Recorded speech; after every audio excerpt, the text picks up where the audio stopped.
My name doesn't matter anymore. What matters is that I'm still breathing, and that's more than I can say for most people who knew what I knew. For 15 years, I was part of something that the world thinks it understands, but never truly will. They see the tattoos, the missing fingers, the bowing ceremonies. They think that's the Yakuza. They're wrong. I was 22 when Hayashi-san found me. Not the Hayashi you might read about in newspapers. His nephew, a man whose name never appeared in any police file, any journalist's article, any government report. That's how it works. The faces you see, the names you hear, they're just the front. The real power lives in the shadows, and I became one of those shadows. It was 1998 and I was working at a pachinko parlor in Shibuya, barely making enough to pay for my shoebox apartment. My father had died the year before, leaving debts that weren't supposed to be my problem. But in Japan, family debts have a way of becoming your problem whether you want them or not. 3 men in expensive suits came to my workplace one rainy Tuesday evening. They didn't threaten me, didn't raise their voices. They just presented me with a choice that wasn't really a choice at all. "Your father borrowed money from the wrong people," the youngest one said, his voice barely above a whisper. "But we're reasonable men. We don't punish sons for their father's mistakes, unless we have to." The older man, Hayashi-san, studied me with eyes that seemed to see everything. He was maybe 50, average height, the kind of man you'd walk past on the street without a second glance. But there was something about him, an authority that didn't need to announce itself, a power that didn't require theatrics. "You have 2 options," Hayashi-san said, lighting a cigarette with steady hands. "Pay your father's debt in full by the end of the month, 3 million yen, or work for us until the debt is cleared. The choice is yours."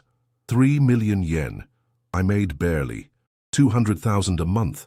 It would take me years to save that kind of money, and that's assuming I ate nothing but rice and lived under a bridge. "What kind of work?" I asked, though I already knew the answer would change my life forever. Hayashi-san smiled, but it never reached his eyes. "The kind of work that requires discretion, the kind of work that requires loyalty, the kind of work that, once you start, becomes your life." I thought about my girlfriend Yuki, waiting for me in our tiny apartment. I thought about the normal life I'd planned, maybe opening my own business someday, getting married, having kids who would never know what their grandfather had done. But debt doesn't care about your dreams, and in Japan, honor demands payment one way or another. "I'll work," I said. Hayashi-san nodded as if he'd expected this answer all along. "Good. Be at this address tomorrow at 6 p.m. sharp." He handed me a business card, with nothing but an address in Roppongi. "And Takeshi-kun," he said, using my first name with a familiarity that made my skin crawl. "Forget everything you think you know about us. Forget the movies. Forget the stories. What you're about to learn is the real thing." That night, I held Yuki while she slept, knowing it might be the last time I could touch her with clean hands. I didn't know then that Hayashi-san wasn't just recruiting me for grunt work.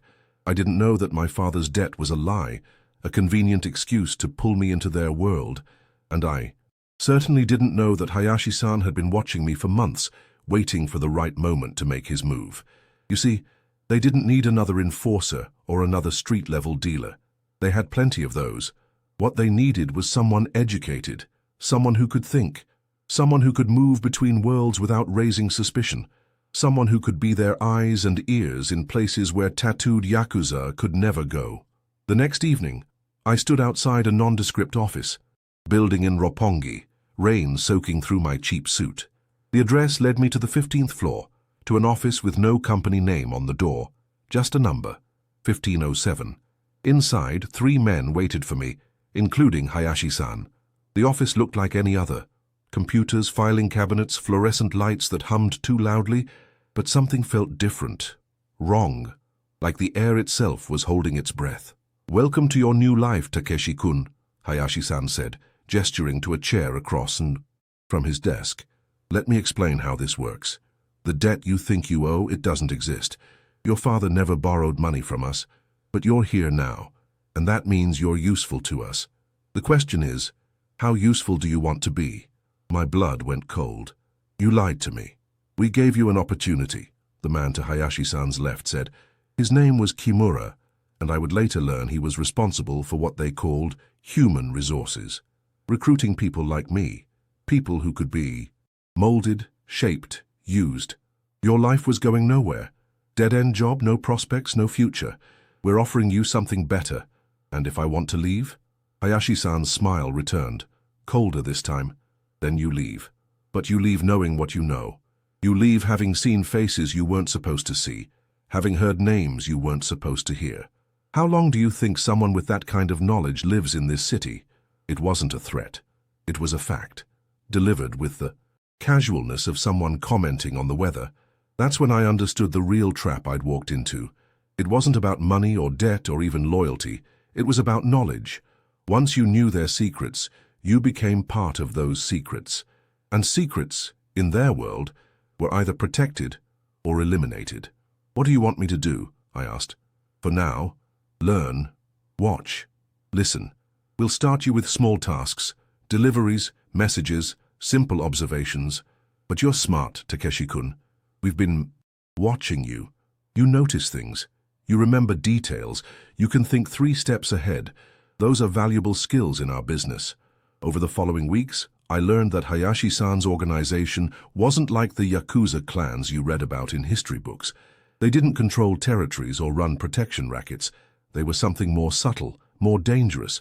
Information brokers, power manipulators, the people who made deals between governments and criminals, between corporations and syndicates, between the light and the shadow. My first job was simple. Sit in a coffee shop in Akasaka and count how many times a particular businessman checked his phone.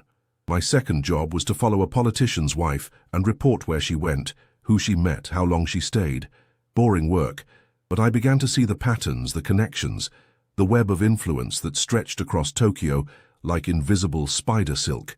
And slowly, very slowly, I began to understand that the real power in Japan's underworld didn't belong to the Oyabun, whose names appeared in newspapers.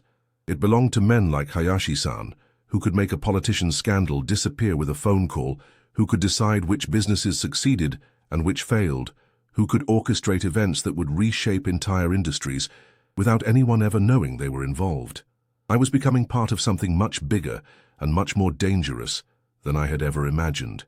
And the worst part, I was starting to like it. 3 months into my new life, I made my first kill. I know what you're thinking, that I became some kind of cold-blooded assassin overnight, that violence became as natural as breathing. That's not how it works. The first time you take a life, it changes something fundamental inside you, creates a crack in your soul that never quite heals. But in their world, that crack isn't a weakness, it's a qualification. The target was a low-level Yakuza from a rival group who had been selling information to the police. Nothing dramatic. Hayashi-san handed me a disposable phone and an address, told me to make it look like a robbery gone wrong. Use the knife I gave you, he said, referring to a ceramic blade that wouldn't show up on metal detectors. Make it quick but not too clean. We want the police to think it was street crime. I spent 2 days following the man, learning his routines, his weaknesses. Tanaka was his name, a middle-aged man with a gambling problem and 3 kids he barely saw. He took the same route home every night, through a narrow alley behind a ramen shop in Shinjuku, the kind of place where screams get muffled by traffic noise and security cameras have convenient blind spots. When it happened, it was messier than I'd expected. Movies make killing look easy, but the reality is ugly, desperate, terrifying. Tanaka fought back, clawing at my face, begging for his life, in a voice that still haunts my dreams 15 years later. When it was over, I stood in that alley covered in blood that wasn't mine, holding a knife that felt like it weighed 1,000 pounds. I called the number Hayashi-san had given me. It's done, I said. Good. Clean yourself up and meet me at the usual place in 2 hours. That was it. No congratulations, no welcome to the family ceremony, just business. That's how I knew I'd crossed a line I could never uncross. When I arrived at the Roppongi office, Hayashi-san was waiting with 2 other men I'd never seen before. They were older, more expensively dressed, with an air of authority that made even Hayashi-san seem deferential. Takeshi-kun, Hayashi-san said, meet Nakamura-san and Ogawa-san. They represent our senior partners. Nakamura was thin, almost skeletal, with silver hair and eyes like chips of ice. Ogawa was his opposite, heavy-set, jovial-looking, The kind of man you'd expect to run a successful restaurant chain, but when he smiled, which he did often, it never reached his eyes. "So, this is our new asset," Nakamura said, studying me like a specimen under a microscope. "Hayashi-san tells us you have potential." "He completed his first assignment without complications," Hayashi-san replied. "Clean, efficient, no loose ends." Ogawa laughed, a sound like rocks grinding together. "First assignment? Oh, Takeshi-kun, that wasn't your first assignment. That was your final exam." That's when I learned the truth about my 3 months of courier work and surveillance jobs. Every task had been a test. Every seemingly simple assignment, a way to evaluate my skills, my reliability, my capacity for what they called flexible morality. The businessman whose phone habits I'd monitored, he'd died in a car accident 2 days after I filed my report. The politician's wife I'd followed. She'd disappeared during what the media reported as a family vacation to Korea and never returned. I hadn't just been watching targets. I'd been providing intelligence for their elimination. "You have a gift," Nakamura said, his voice barely above a whisper. "Most people see the surface of things, what they want to see, what they expect to see, but you see the patterns underneath. You see the connections. That's why we've decided to bring you deeper into our organization." They explained that their group, they never called it a Yakuza clan, never used any of the traditional terms, operated on multiple levels. At the bottom were the muscle, the street dealers, the enforcers that police and journalists focused on. Above them were the coordinators, the people who managed territories and operations. But at the top, invisible to everyone, were the architects, the men who shaped events, who moved pieces on a board so large that even the pieces themselves didn't understand the game. "We call ourselves the Kage-sha," Ogawa said, "the Shadow Company. We don't exist in any official capacity. We have no registered offices, no traceable assets. But we influence everything. Politics, business, law enforcement, media. We're the gravitational force that keeps this country's power structure stable." Over the following months, I learned how deep their influence ran. They had people in the Diet, in major corporations, in newspaper offices, in police departments. Not members exactly. Most of their assets didn't even know they were being used. A politician who thought he was getting campaign contributions from legitimate businesses. A journalist who thought his anonymous sources were whistleblowers. A police detective who thought he was running informants.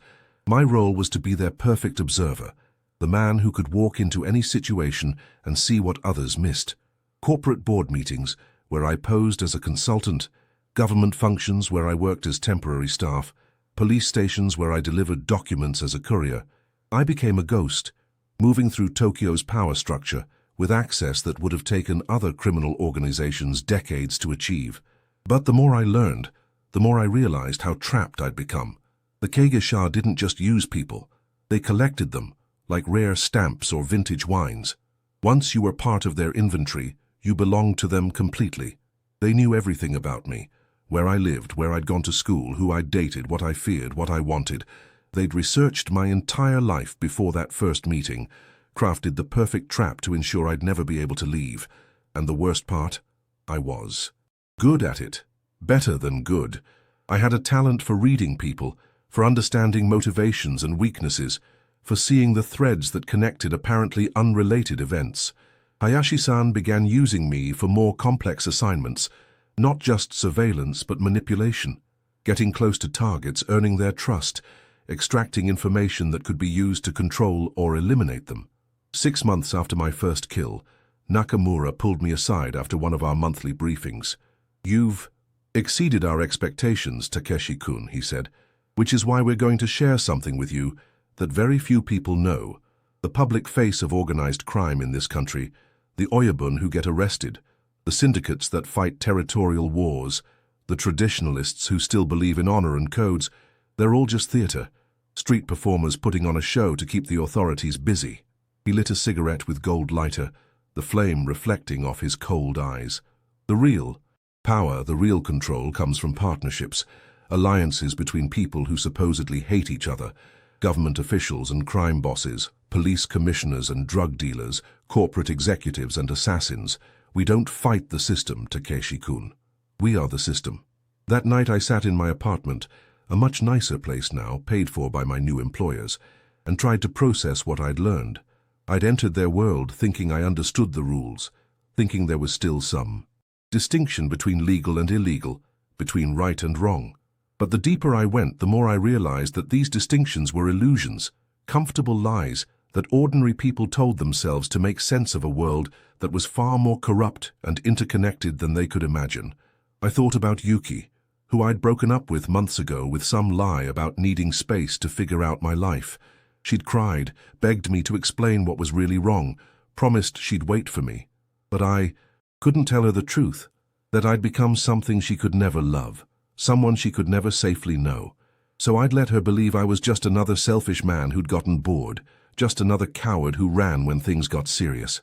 It was better that way, safer for her, because the people I worked for didn't just eliminate threats, they eliminated anything that could potentially become a threat. And love, I was learning, was always a potential threat.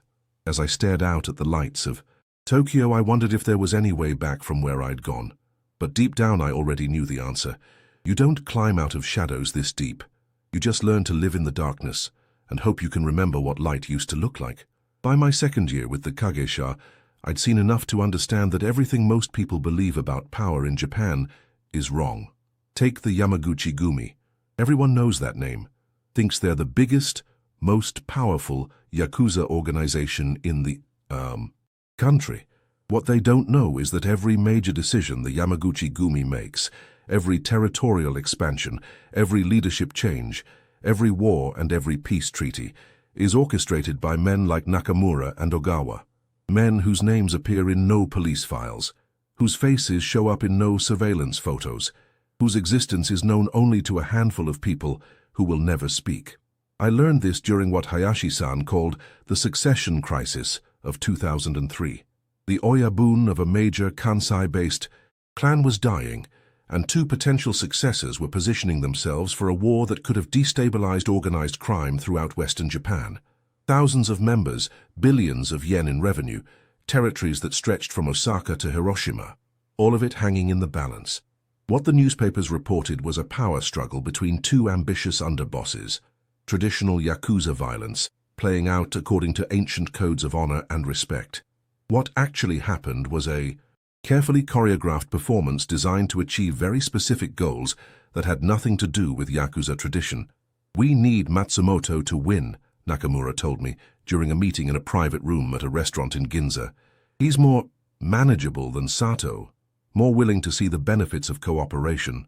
"What's my role?" I asked. Ogawa smiled, cutting into his Wagyu beef with precise movements. "You're going to convince Sato to withdraw from the competition, not through force. That would create martyrs and instability. Through revelation. We're going to show him that his own supporters are planning to betray him." The plan was elegant in its simplicity. I spent 3 weeks in Osaka, posing as a freelance journalist researching a book about organized crime. I interviewed low-level members from both factions, asking innocent questions about loyalty, tradition, the future of their organization. What I was really doing was planting seeds, casual comments about meetings that hadn't happened, documents that didn't exist, conversations that were pure fiction. "I heard some interesting things about Yamada-san," I might say to one of Sato's lieutenants, referring to another member of his inner circle. "Something about a meeting with some Matsumoto people last week. Probably nothing, but you know how rumors spread." Within days, paranoia spread through Sato's organization like a virus. Loyalists began watching each other suspiciously, questioning motives, seeing betrayal in every casual conversation. The faction that should have been united against Matsumoto instead turned inward, consuming itself with suspicion and doubt. Meanwhile, I was feeding information to Matsumoto's people, not lies this time, but carefully selected truths about Sato's plans, his weaknesses, his financial problems, nothing that could be traced back to surveillance or intelligence gathering, just the kind of insights an investigative journalist might stumble upon. The beauty of the operation was that no one suspected manipulation. Both sides believed they were outmaneuvering the other through superior strategy and traditional Yakuza cunning. They never realized they were puppets in a performance designed by the Kagesha to achieve outcomes that served interests far beyond their comprehension. When Sato finally withdrew from the succession race, citing the need for organizational unity, the media praised him for his wisdom and self-sacrifice.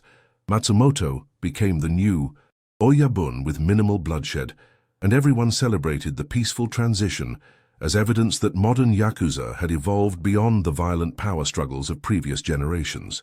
What they didn't know was that Matsumoto's first act as Oyabun was to sign agreements that gave the Keigisha unprecedented access to his organization's operations, drug distribution routes that would benefit our pharmaceutical partners, construction contracts that would go to our corporate allies, financial arrangements that would launder money for politicians and businessmen who owed us favors.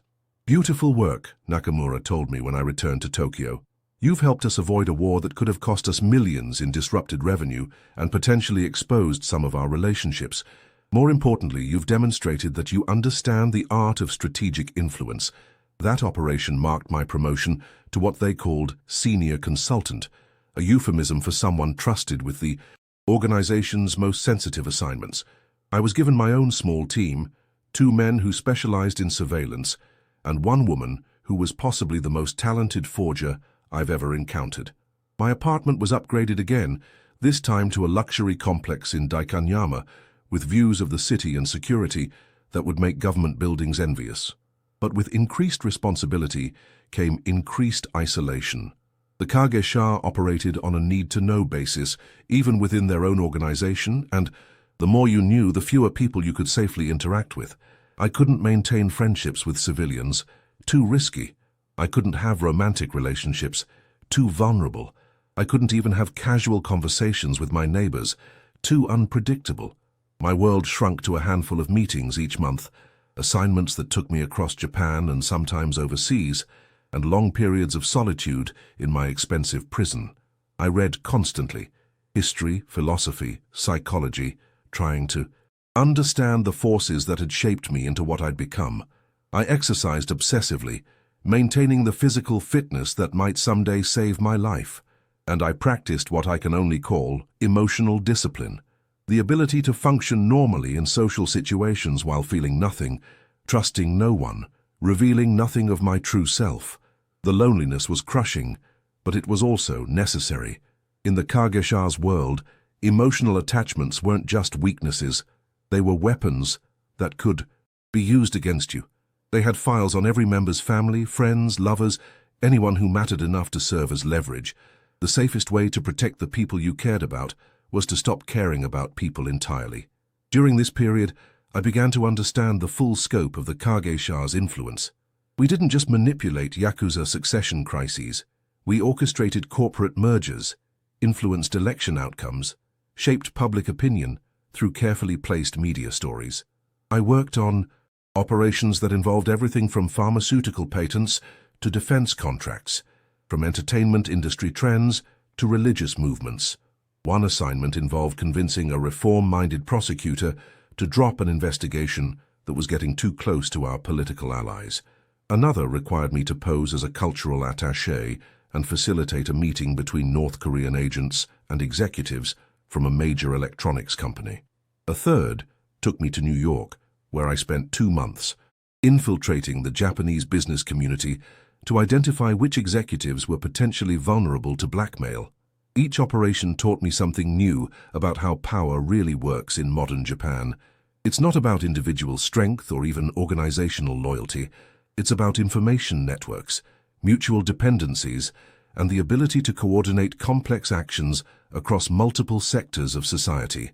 The Kagesha had spent decades building these networks, cultivating relationships, creating systems of mutual benefit that made them indispensable to people who would normally be their enemies. Politicians needed their help to win elections and manage scandals. Corporations needed their assistance to navigate regulatory challenges and eliminate competition. Law enforcement agencies needed their cooperation to solve high-profile cases and maintain public order. Media companies needed their access to provide exclusive stories and protect their own interests. In return, the Kagesha gained influence that went far beyond what any traditional criminal organization could achieve. They didn't just break laws, they helped write them. They didn't just corrupt officials, They helped select which officials would be in positions to be corrupted. They didn't just evade justice. They helped define what justice meant in particular circumstances. But the more I understood about their power, the more I realized how precarious my position within their organization had become. Knowledge in their world was both an asset and a liability. I knew too much to ever be allowed to leave, but I also knew too much to ever be truly trusted. I was valuable as long as my skills were needed, but I would become expendable the moment they decided the risk of keeping me alive outweighed the benefits of my continued service. And as I entered my third year with the Kagesha, I began to suspect that moment was approaching faster than I'd hoped. The beginning of the end came with a phone call at 3 a.m. on a Tuesday in March 2006. "We have a problem." Hayashi-san's voice was tight with stress I'd never heard before. "Meet me at location 7 in 1 hour. Come alone and make sure you're not followed." Location 7 was a 24-hour internet cafe in Shibuya, the kind of place where salarymen slept off hangovers and students pulled all-nighters. Anonymous, crowded, with enough electronic noise to defeat most surveillance equipment. When I arrived, Hayashi-san was already there, hunched over a computer in a back corner booth that gave him clear sightlines to all the entrances. "Sit down and listen carefully," he said without looking at me. "Someone's been feeding information to the authorities, not to the regular police, to a special prosecutor's office that most people don't know exists. They have details about operations going back 3 years, including some you worked on." My blood went cold. How much do they know? Too much. Names, dates, financial transfers, communication patterns. They're building a case that could bring down the entire network. He finally looked at me, and I saw something in his eyes I'd never seen before. Fear. "The word from Nakamura-san is that we need to identify the leak and eliminate it. Quickly. Do they suspect anyone specific?" "Everyone, that's the problem. When you're dealing with a breach this comprehensive, anyone could be the source, including you." The accusation hung in the air between us like smoke from a funeral pyre. I'd known this moment would come eventually. In an organization built on paranoia and mutual surveillance, everyone was both hunter and prey. But I'd hoped to have more time, more options, more of a plan. "You know it's not me," I said carefully. "I know you're smart enough to say that, whether it's true or not," Hayashi-san replied. "But here's what I also know. You've been asking questions lately. About exit strategies, about people who've left the organization, about what happens to assets who outlive their usefulness. Nakamura-san has noticed. The questions he was referring to had been subtle, careful inquiries made over months of casual conversations. I'd been testing the boundaries, looking for weaknesses in their security, trying to understand if escape was even theoretically possible. Apparently, I hadn't been as clever as I'd thought. "I've been with you for 4 years," I said. "I've killed for you, stolen for you, manipulated and destroyed lives for you. Why would I risk all of that by talking to prosecutors?" "Because you're smart enough to see where this is all heading," Hayashi-san said. "The old ways are changing. Technology is making it harder to operate in shadows. International cooperation is making it harder to move money and people across borders. Politicians are facing more pressure to crack down on organized crime, and we're becoming more of a liability than an asset to some of our traditional partners." He was right, and we both knew it. I'd seen the signs in recent months. Operations that were cancelled at the last minute, meetings that were moved to more secure locations, financial arrangements that became increasingly complex and difficult to trace. The Kagesha's influence was still vast, but it was also becoming more fragile, more vulnerable to exposure. "So what happens now?" I asked. "Now you prove your loyalty. There's going to be a meeting tomorrow night. All the senior members, including some people you've never met before. We're going to discuss the leak and decide how to respond. I want you there, but I also want you to understand something. If you're the source, if you've been compromising our operations, tomorrow night will be your last night on Earth." He left without another word, disappearing into the crowd of late-night internet users like he'd never been there at all. I sat in that booth for another hour, staring at a computer screen and trying to figure out how to survive what was coming. The meeting was held in a private dining room at a restaurant in Roppongi that the Kagesha had owned for years through a series of shell companies. When I arrived, I found 12 men seated around a traditional low table, including several faces I'd never seen before. These were the true leaders of the organization, the architects who normally remained completely invisible even to senior operatives like myself. Nakamura sat at the head of the table, his thin frame draped in an expensive black suit. That made him look like a funeral director. To his right was Ogawa, no longer the jovial figure I remembered from earlier meetings. His face was stone, his eyes cold and calculating. The others were similar, older men with the kind of power that didn't need to announce itself, the kind of authority that came from controlling things that other people didn't even know existed. "Gentlemen," Nakamura began, his voice cutting through the silence like a blade, "we're facing the most serious threat to our organization in 20 years. Someone with detailed knowledge of our operations has been providing information to a prosecutor who specializes in organized crime cases involving government corruption. This isn't a random investigation. It's a targeted attack based on inside intelligence." He let that sink in for a moment, his cold eyes moving from face to face around the table. "The question is not whether we have a traitor among us. We know we do. The question is how to identify him and eliminate the threat before irreparable damage is done to our network." What followed was a discussion that would have terrified any rational person. These men talked about torture and murder with the same casual tone that businessmen might use to discuss quarterly earnings. They debated techniques for extracting confessions, methods for disposing of bodies, strategies for discrediting prosecutors and intimidating witnesses. But what struck me most was their absolute certainty that the traitor was sitting at that table. They weren't just discussing theoretical responses to a hypothetical threat. They were planning the execution of one of their own people, possibly someone who'd served the organization faithfully for years. "We'll start with polygraph examinations," Ogawa said. "Everyone submits to testing, no exceptions. Anyone who refuses or fails becomes a priority suspect." "That could work for some people," replied a man I didn't recognize, his voice carrying the authority of someone used to being obeyed.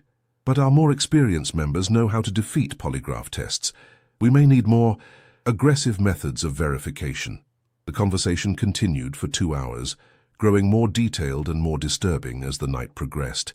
By the time it ended, they developed a comprehensive plan for investigating every senior member of the organization, using techniques that ranged from financial audits to physical torture. As we prepared to leave, Nakamura approached me. "Takeshi-kun," he said, his hand falling on my shoulder with deceptive gentleness. "I want you to understand something. You've been valuable to us over the years, very valuable. But value is relative, and loyalty is absolute. If you're hiding something, if you've made some foolish mistake or desperate deal, now is the time to confess. We can be forgiving to someone who admits their errors, but we're merciless to those who continue lying when the truth is already known." "I have nothing to confess," I said, meeting his gaze directly. "I've never betrayed this organization or compromised any of our operations." He studied my face for a long moment, then nodded slowly. "Good. Then you won't mind being the first to submit to our investigation. Report to the warehouse in Shinagawa tomorrow at noon. Come prepared to prove your innocence." The warehouse in Shinagawa was where the Kage-sha conducted business that required complete privacy and soundproofing. I'd been there twice before, both times to witness interrogations that had ended badly for the people being questioned. As I drove there the next day, I knew I was probably driving to my own execution, but I also knew something that Nakamura and the others didn't. I wasn't the leak, which meant the real traitor was still among them, still feeding information to the authorities, still working to bring down the organization from within. And if I could survive long enough to figure out who it was, I might be able to turn the situation to my advantage. The warehouse was exactly as I remembered. A stark concrete space filled with shipping containers that served as offices, interrogation rooms, and temporary holding cells. Hayashi-san was waiting for me, along with 2 men I recognized as specialists in what the organization euphemistically called information extraction. "This doesn't have to be difficult," Hayashi-san said, as I was strapped into a chair that had clearly been used for this purpose many times before. "Just answer the questions truthfully, and this will be over quickly." But as the polygraph machine was connected and the questioning began, I realized that truth wasn't going to be enough to save me. The men asking the questions weren't just looking for evidence of betrayal. They were looking for someone to blame, someone to punish, someone whose death would satisfy their need for revenge and their partner's demands for justice. And as the interrogation continued, as the questions became more aggressive and the threats more explicit, I began to understand that my 4 years with the Kagasha had been leading to this moment all along. They'd recruited me, trained me, used me, and now they were going to destroy me, not because I'd betrayed them, but because betrayal was inevitable in their world and someone had to pay the price. The only question was whether I'd die, knowing who had really sold them out, and whether I'd live long enough to do anything about it. That's when I heard the sound that changed everything. Police sirens getting closer, too many to ignore or dismiss. The raid I'd been expecting for years was finally happening, but the timing couldn't have been worse. I was strapped to a chair in a warehouse full of evidence, surrounded by men who would kill me without hesitation if they thought I'd led the authorities to them. As the sirens grew louder and the men around me began to panic, I realized that my survival now depended on convincing them that I was as surprised by this development as they were. But deep down, I suspected that the real leak, whoever had been feeding information to the prosecutors, had timed this raid perfectly to eliminate the Kagasha's most dangerous members while they were all in one location.